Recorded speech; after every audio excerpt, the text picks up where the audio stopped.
there are a couple of different questions, and there also, you reminded me of some links that I will put in the agenda.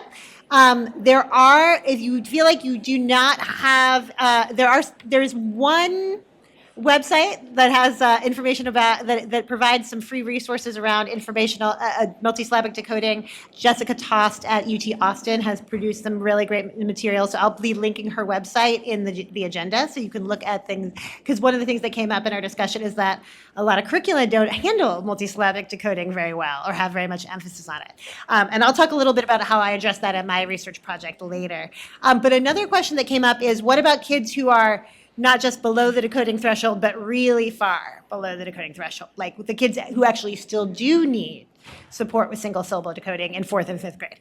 Those kids absolutely exist. What I'm trying to do with this work is show that that's not most of them. Most of the kids who have word recognition needs in 4th and 5th grade have word recognition needs in multisyllabic decoding. But there are about 5% of kids who still have, instructional needs that are focused on single syllable decoding. Absolutely, they need that instruction. They should not get that instruction.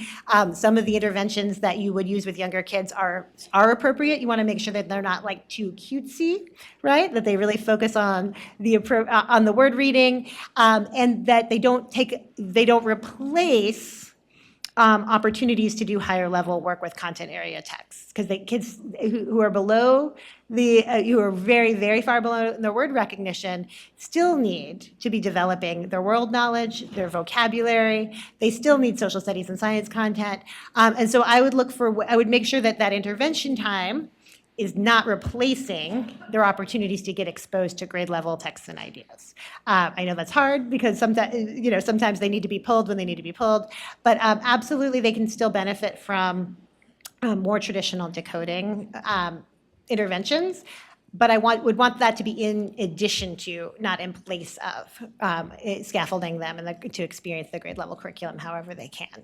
And I'll talk a little bit more about how we're trying to scaffold more kids into experiencing grade level text. But those kids definitely need that support.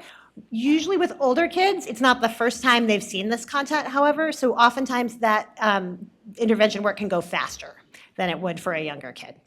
So that's something to consider too. You want to make sure you're moving at an appropriate pace and that you're moving them out of intervention when they actually have mastered the content. They probably don't need to go through the lessons in exactly the same order, at exactly the same pace that a younger child would.